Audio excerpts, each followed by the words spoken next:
All right, welcome to the Mechanism Podcast. Happy Veterans Day, everyone. This is November 11th, 2024. This is pre-recorded podcast for everybody to tune in and listen to here on the Mechanism Podcast, everyone. So we're going to go ahead and jump into today's topic because we have a lot we're covering here in this segment today, everybody. So the question is, many are asking, what is Veterans Day? Veterans Day is honored and celebrated with all who serve the country. It's observed on November 11, regardless of what day of the week on which it falls. Okay. Also, too, just to make you all aware, May 20th is Armed Force Day and October 26th is the National Day of Deployed. So just to keep that in your recollection of what that means. So as we go into this conversation today, many are asking, like, what are the trials and tribulations those who have served in the military had to endure? They endured a lot. They made sacrifices. They made an oath that whatever they did, um, it helps them. How would I say it? They made a decision to serve their country. Okay.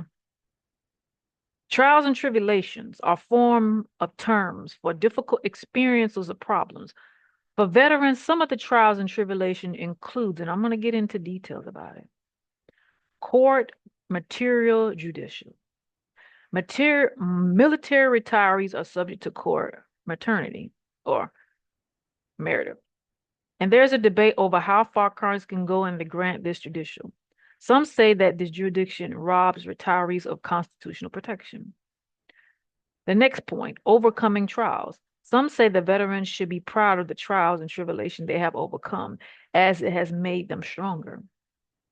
Some ideas for facing trials and tribulations include relying on Christ and others, letting adversity make you a better person, live with integrity, and being patient and keeping an eternal perspective. So those who've made the decision to go into the military, it can be the Navy, it can be the Coast Guard, it can be the Army, it can be the Air Force, whatever it is that they chose to do.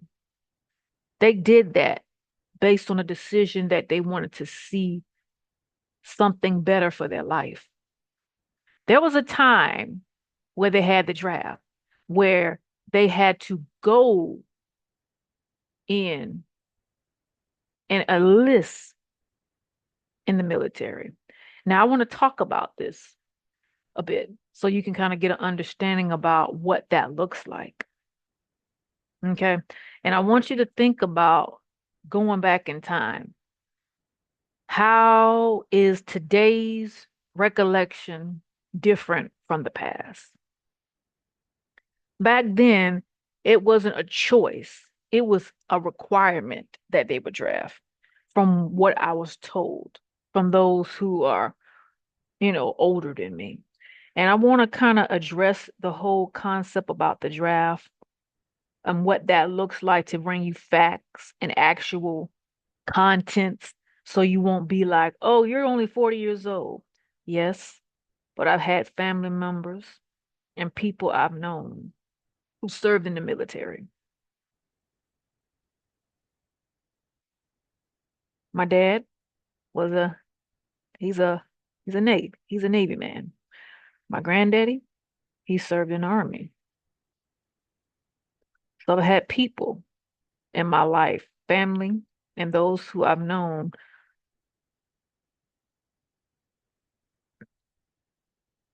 that went through the whole process.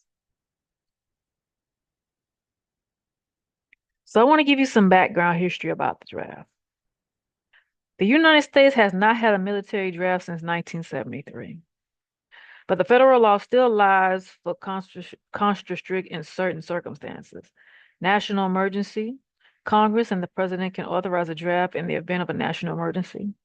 Military or service, the law, a law allows for contemporary construction for military services in extraordinary or emergency security conditions.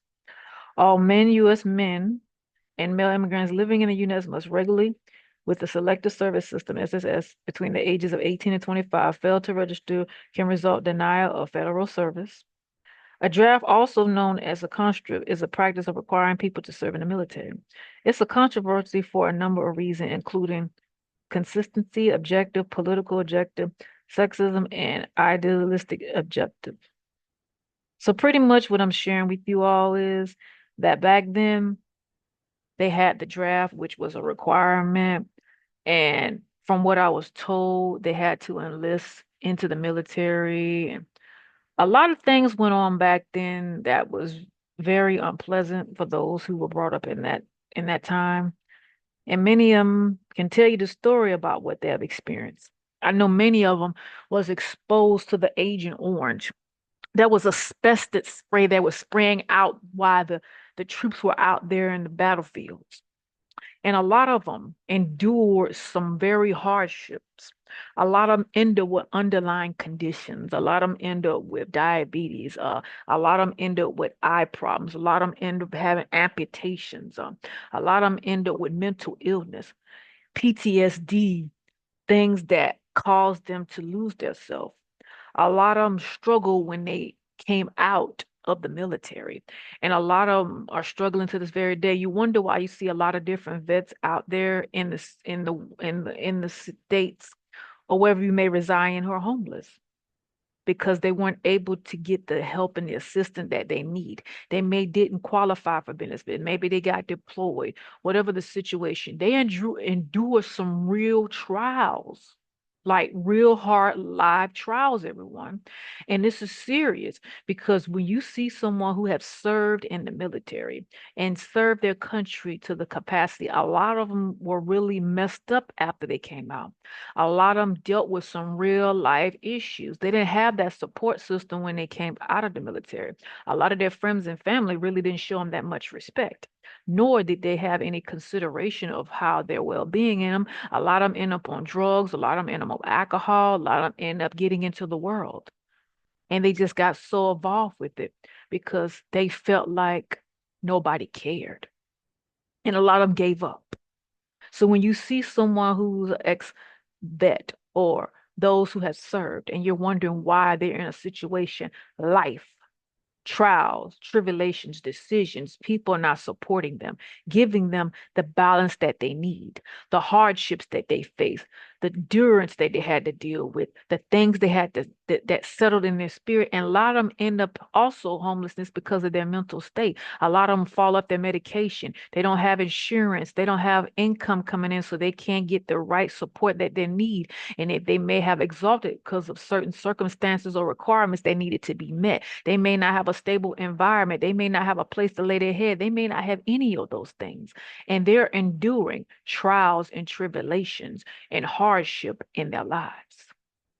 Some of them may not be in a homeless state. Some of them are really dealing with the mental factor of it, the things that they've seen in the military, the violence, the gruesomeness, the catastrophe, all those things. So when you see somebody who served in the military and those who are serving now, you honor them and respect them and say, thank you for serving our country. Thank you for those who have already served our not Sunday, our country. And be respectful because they did that with honor and humbleness and gratitude. A lot of them had had an alleyway because a lot of them were probably was in the streets or doing things, so they wanted to make a better life for themselves. They wanted to make a better life for themselves, for their families. We have women who are in the military. We have men. We have different varieties of people who had enlisted into the military. These days, it's different now versus then because the times are different. You have people who are going to the reserves or want to go and have a better life and create some type of stability for their families. They're enduring trials and tribulations, and there's always a sacrifice that goes along with it. And that sacrifice brings a lot of dedication, a lot of hard work, a lot of sweat, blood, and tears. A lot of families are uprooted and put it into those military homes or camps where their husbands or wife are at and stations in those places. That trial and tribulation is not only affects the husband and the wife who is in the military, but it also affects the structure of the family. The husband may be taking care of the kids while the wife is overseas. The husband may be overseas while the wife is taking care of the kids. The things that people endure during these times, ladies and gentlemen, are very challenging and very difficult.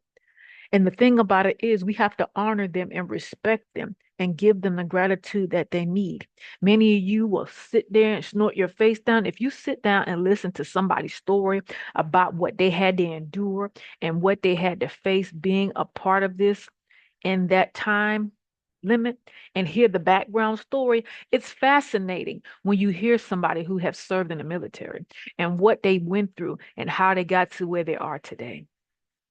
Many are success stories, and some of them are work in progress, and some of them didn't have great success stories because, again, the world has threw them under the bus. Society has put a label on them. Have you ever took a moment to really, truly ask those questions like, what happened and why are you in this place? Many times you go by assumption or you may assume that you know what's going on. You don't know until you ask the question. Listening is so important and so critical, understanding what's taking place in somebody's life, right? We're in a time right now that there's so many things happening in other parts of the country. Troops are out there fighting. Things are happening. Things are going on. A lot of them are being called back out to the battlefield to do things. They're enduring trials and tribulations, hardship, how they're becoming strong, how they're enduring these things, how are they becoming better. It comes with a cost. It comes with the cost of knowing that you can be productive moving forward. And many of you are asking me, like, how can they be productive going through so much? They have to really pray. And a lot of them pray. See, a lot of them may not demonstrate their faith or talk about it, but they pray every time they go out into those fields. They pray that they make it home to their families. They pray that their wife or their husband don't receive that gruesome phone call that'll rock their world and uproot their spirit in a tremendous way. Not only again is the husband going through trials and tribulation raising the kids, and the wife going through trials and tribulation raising the kids while the husband or the wife is away. The husband and the wife who are out there serving in the countries are enduring it as well. A lot of them have great potential, but a lot of them fall short because of lack of support. And many of you say there's support out there, but people can't take advantage. You know how many of them have to fight to get their disability claims? How many have to get lawyers? How many have to appeal just to get the treatment and the benefits that they need to get ahead? Do you know how hard it is for so many of them to get their benefits? They're enduring trials and tribulation. They're enduring it. They're going in from battlefield back to civilization. Civilization means ordinary people like us. That's what that means. Civilization is back and back into America, back into their resign location where they come from, around everybody. And their mindset is completely different. We have to think about it like this. Why did they join? Why did they enlist? What was that purpose for them going into the service? And what did they learn about themselves? See, a lot of them needed to have a different outlook on life. They needed to build a future for their family. They needed to get out the situation that they were in. So a lot of them go into the military to get a different perspective and change their life around. Say, I'm going into the military. I'm going to go in the army. I'm going to go in the Air Force. I'm going to go in the Navy. I'm going to go in the Marines. All those different places, Coast Guard, whatever it is, Air Force, all the different factors. They chose that path because they see that this is a way for them to be in a better place. See, the thing about it is, ladies and gentlemen, You don't know what somebody's enduring until you walk in their shoes. And 9 times out of 10, you can't really walk in someone's shoes until you begin to really sit back and observe what is really unfolding right before their very eyes. So, ladies and gentlemen, I want you to take a moment of silence to honor those who have served in the military on this Veterans Day. I want you to take time and honor those who are still here and remember the cost that they had to pay for things to be where we are today.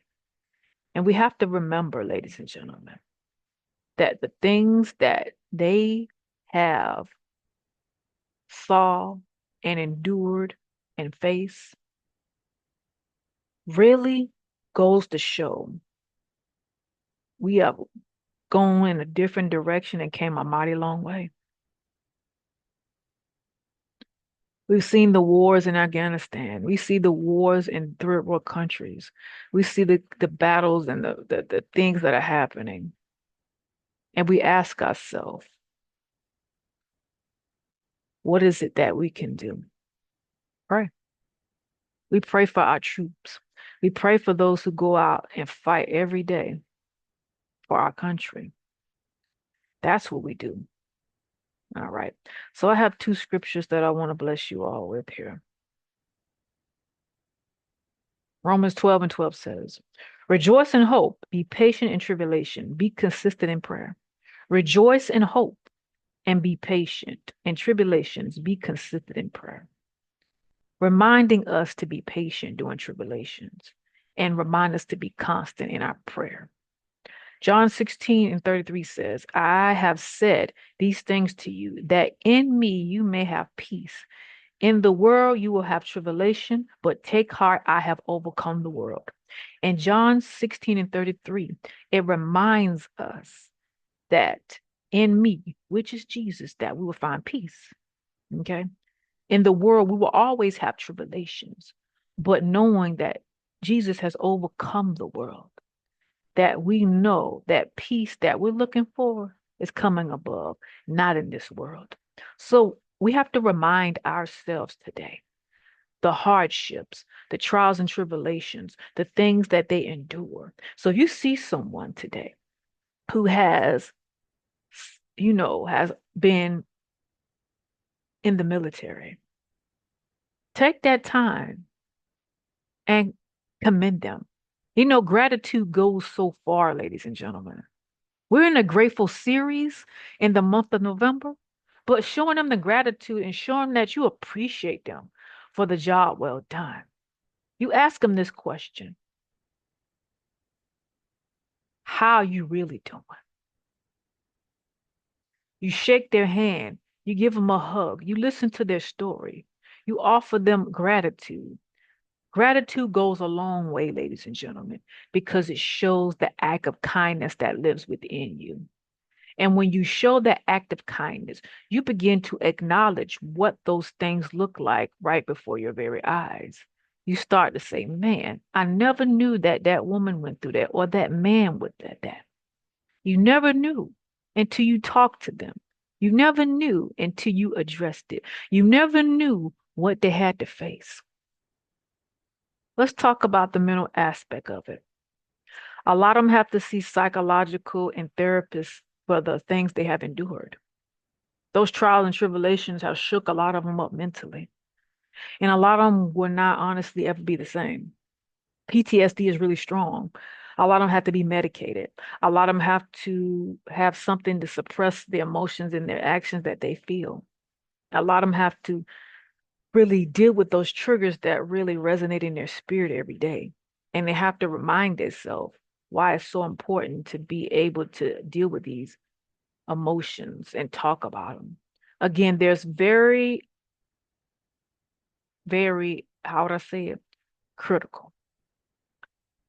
when you have a conversation with someone who has served in the military, their mindset is completely different. Their viewpoint of life is completely different. They have two for different mindset. They have civilization mindset and they have military mindset. When they get in that military mindset, their mind is going. They're focusing on what that looks like and how to execute that. I'm just being really honest. Their mindset is completely different than yours. Their mind goes completely blank because they only see and hear what that looks like at that moment. So you have to be very careful and very mindful of how you really address them.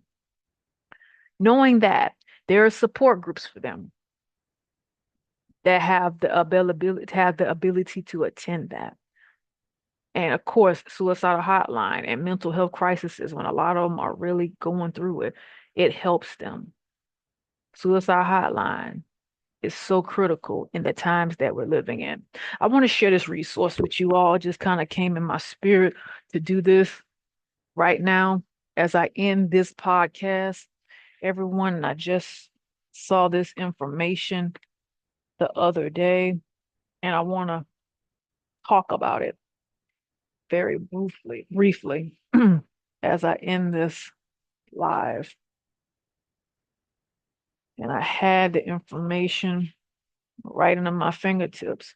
And it gives you all the resources and information for those who have served in the military.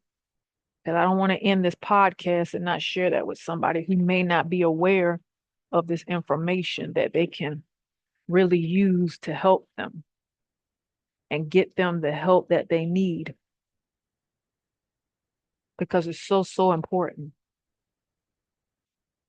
You can say that I'm a very resourceful person and I want to be a blessing to people because I would love for somebody, ooh, sorry, everybody, to share that information with me when it's my turn. So I always pass the blessing along to other people so that way they can hear what I have to share. So this information that I have here is called VA Health Connection, the right care right now. So the number is 1-877-741-3400. It's called VISN 8 Clinical Contact Center. 24 hours a day, 7 days a week, 365 is a virtual urgent care. Okay, here's other important resources that I want to share with you as well, which is available 24 hours a day, 7 days a week, 365. Veterans Crisis Line, dialing 988 and press 1.